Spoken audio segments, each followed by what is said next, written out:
Hello and welcome back to the Get Unstuck and On Target show.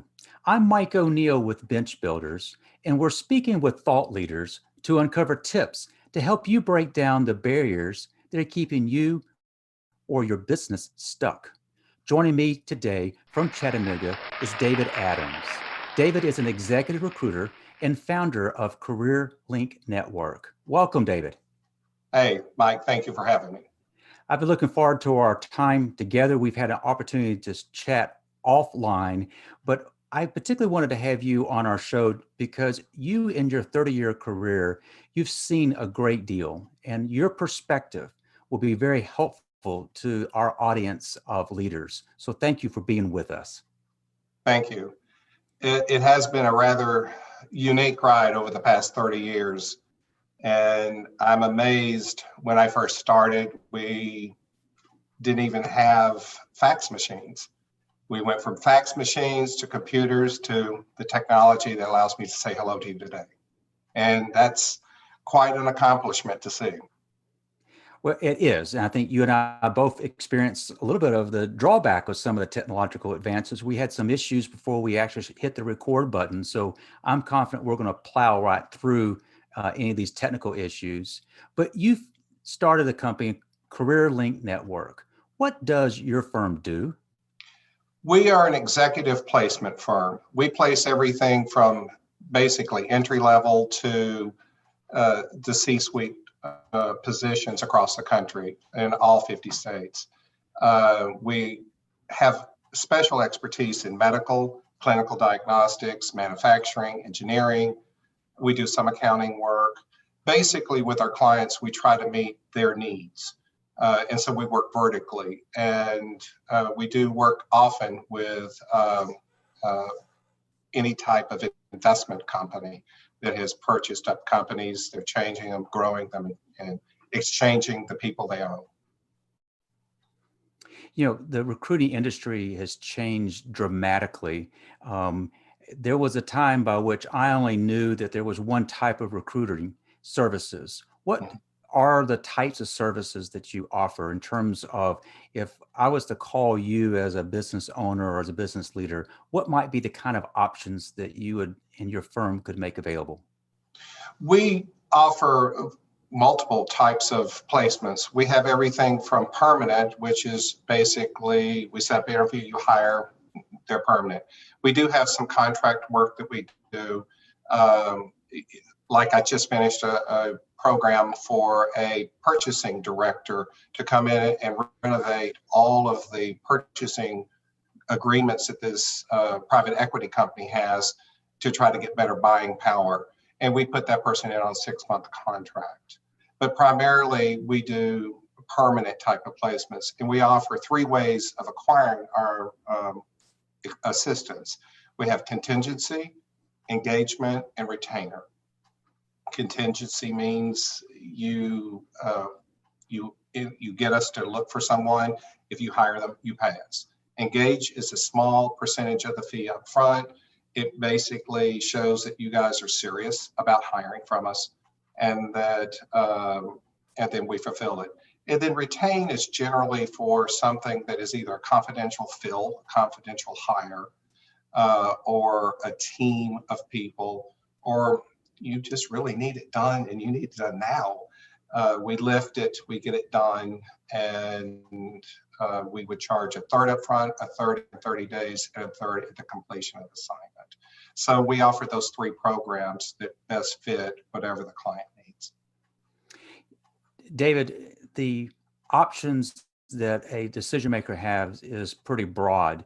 They could choose to go with a recruiting firm, or they could use one of these online options. I typically don't mention brand names, but I think we all know what we're referring to. Why would a company choose to work with y'all versus doing what we just described there? Well, of course, no one wants to pay for a recruiting fee or a recruiting service. It's expensive, but we're worth it. And there's a lot of really strong reasons to justify the cost.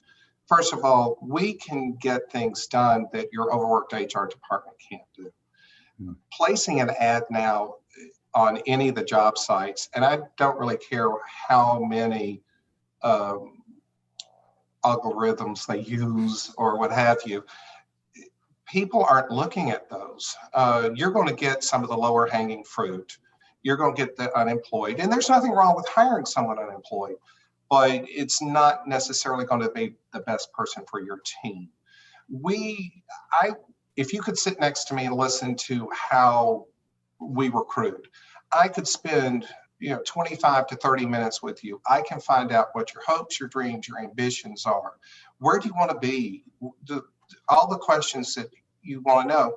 And I won't even identify your company. I'm not even going to share who my client is until I determine you're the person that should be put in front of my client.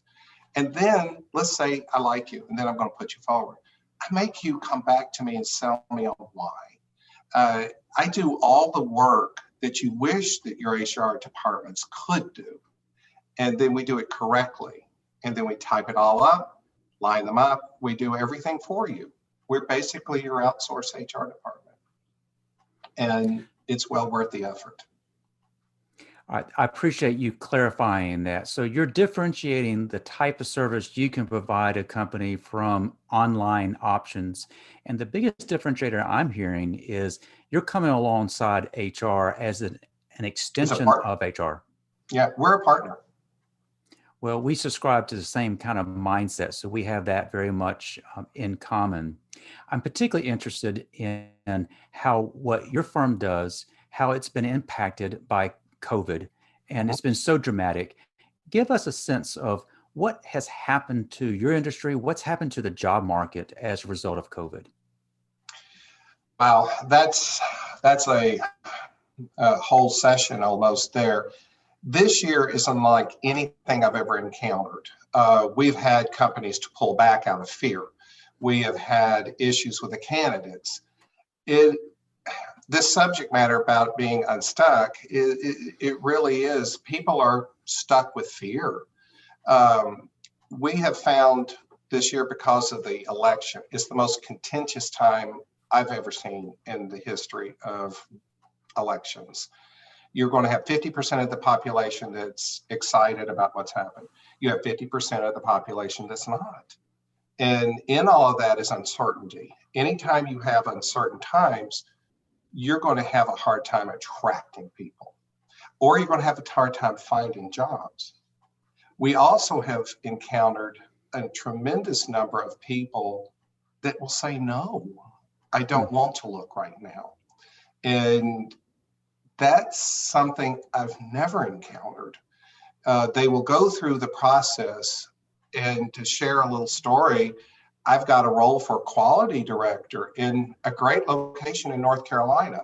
I've had 2 people to not show up to do a drug screen. 2, and for the same role. And so that makes, times are just different. You've got the drug issues where people in many states, it's legal and what have you. You have people scared to death of COVID.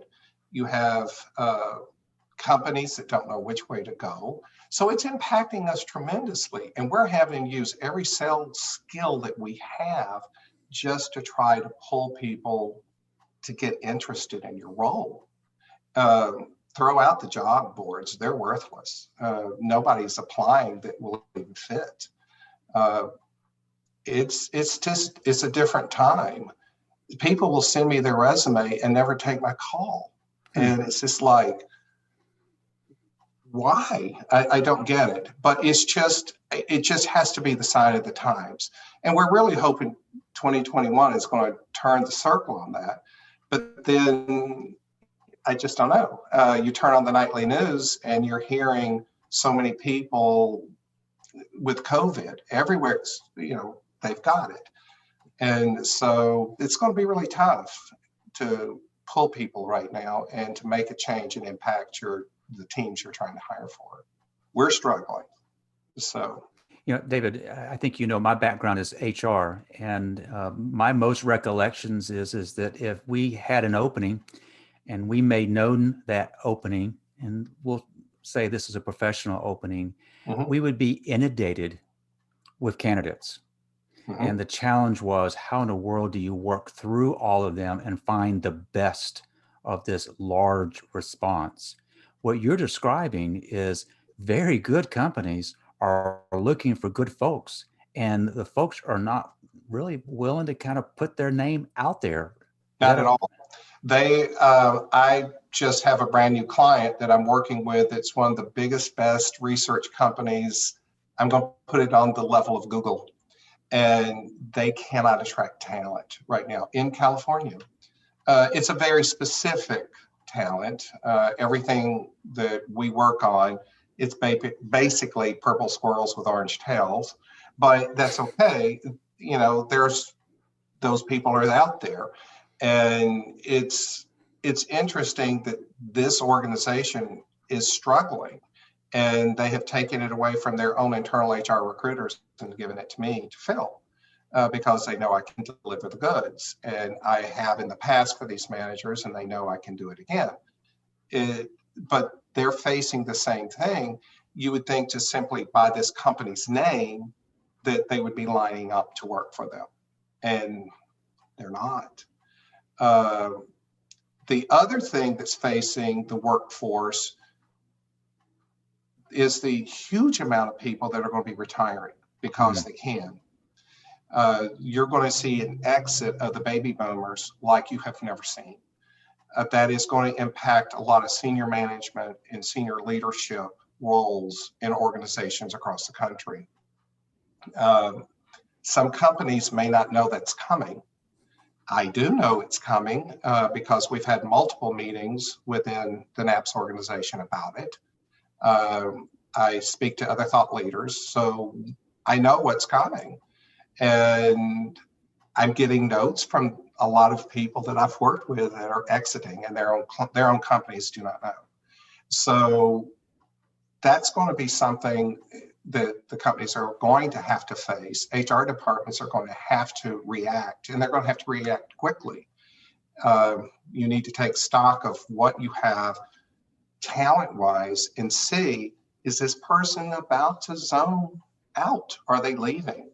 And you've got to make plans so that we can bring somebody in alongside of those people, get them up and trained so that they can at least try to fill one of the two shoes that that person has in your company. David, you mentioned the NAPS organization. What does Yes. NAPS stand for? National Association of Personnel Services.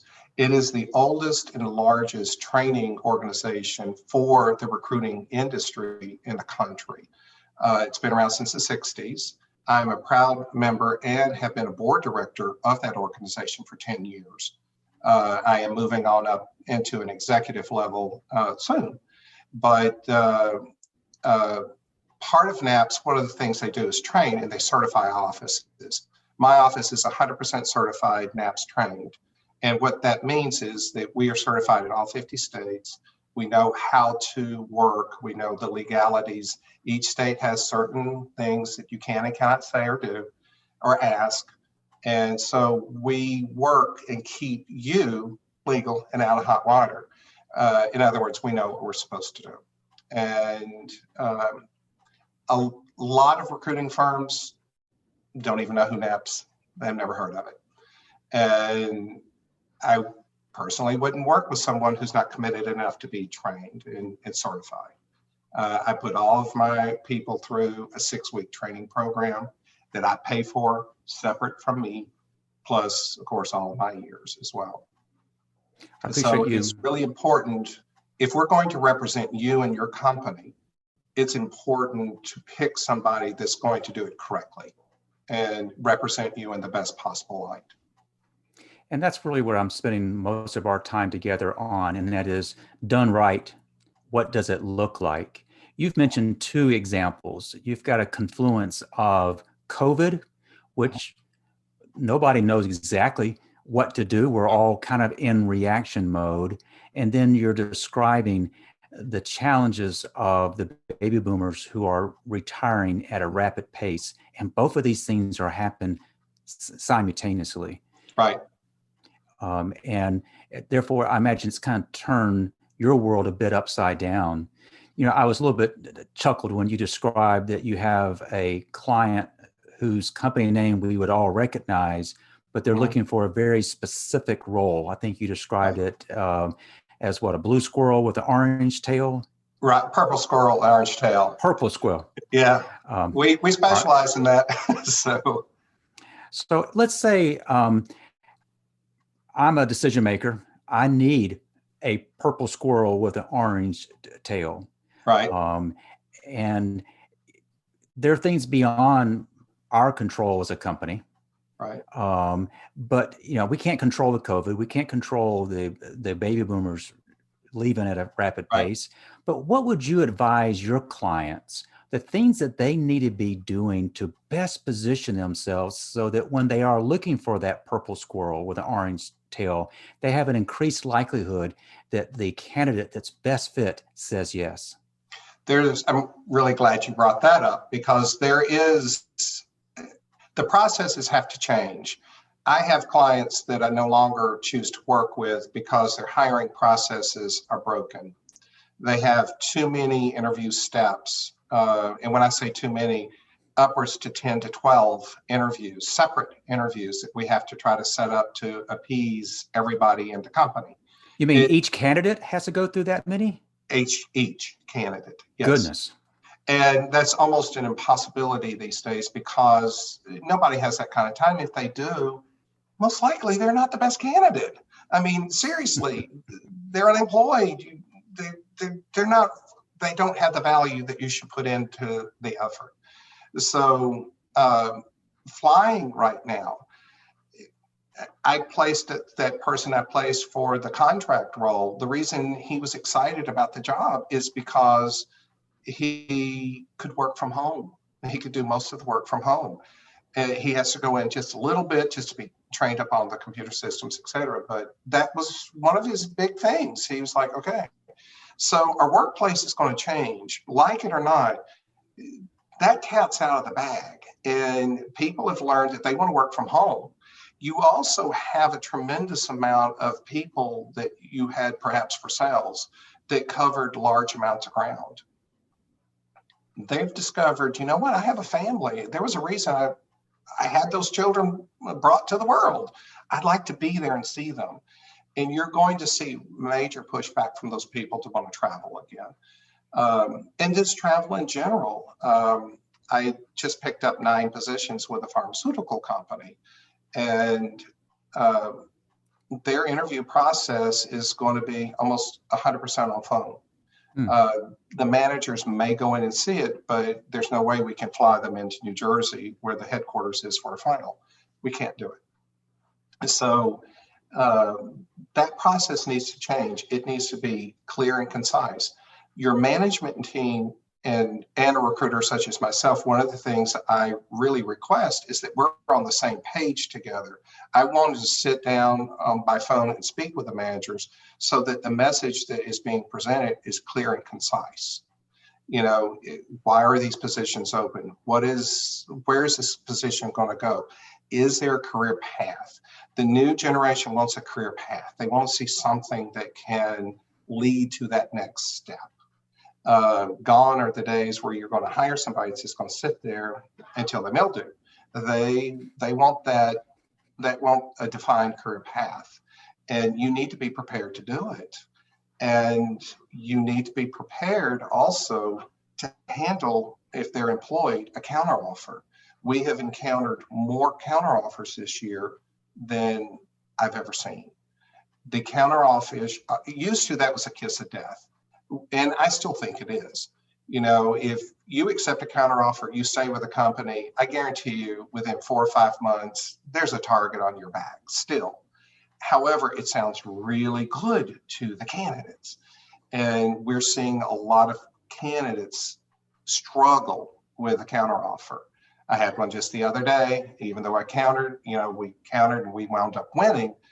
But the company would have lost had I not been there to navigate all the way through, because the owner of the company even came in and said, please don't leave, and things like that. Companies are fighting back to not lose their talent. And you've got to be prepared. So I would say your message needs to be clear, concise, and you need to be prepared if you like the person, to move quickly. The longer you take, if you like someone else does too. So the chances are pretty good when we open up Pandora's box and say, hey, you want to interview Mike?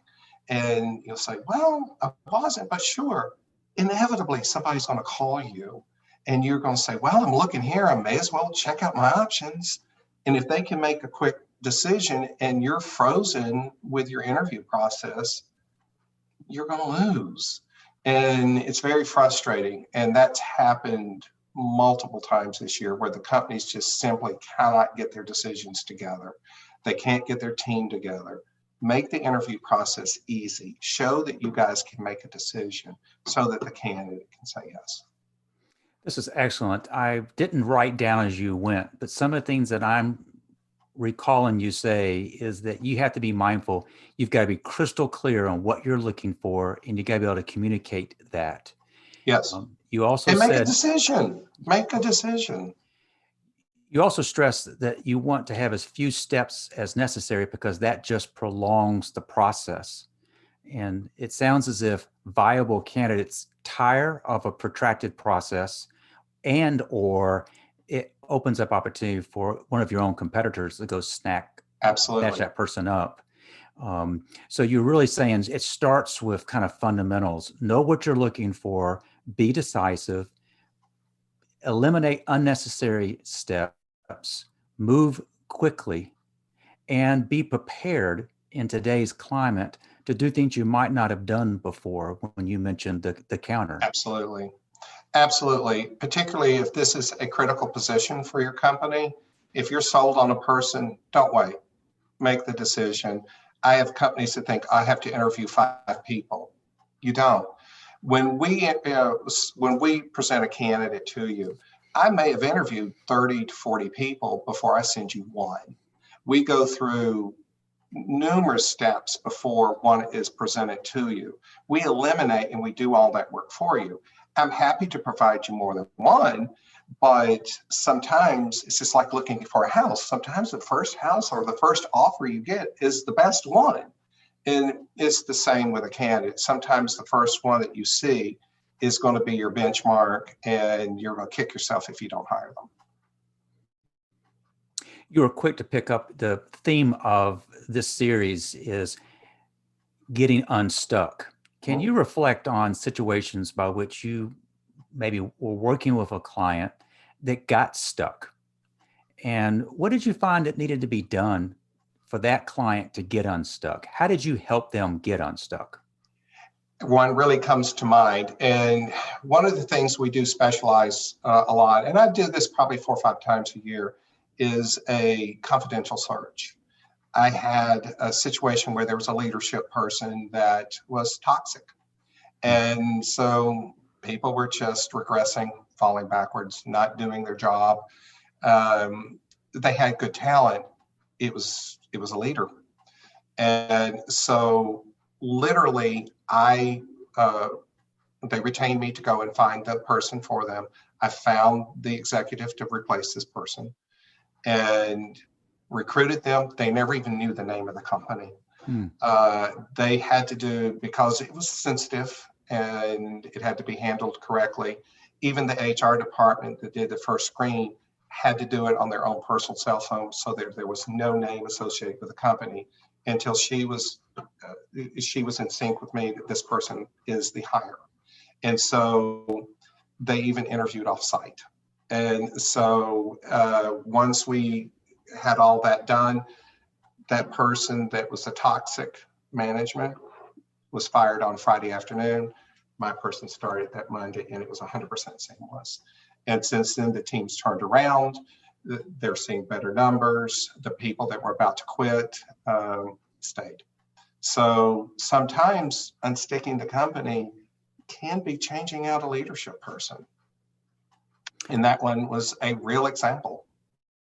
I appreciate you sharing that. You've also shared a number of just really great ideas, but if you were to attempt to kind of summarize some takeaways that you want our listeners to remember about our time with David Adams, what might some of those be? If you haven't used a recruiter, give it a shot. We only cost and I only charge if I'm correct. But get ready, I'm going to be correct. But nonetheless, we can do things that your own team cannot achieve.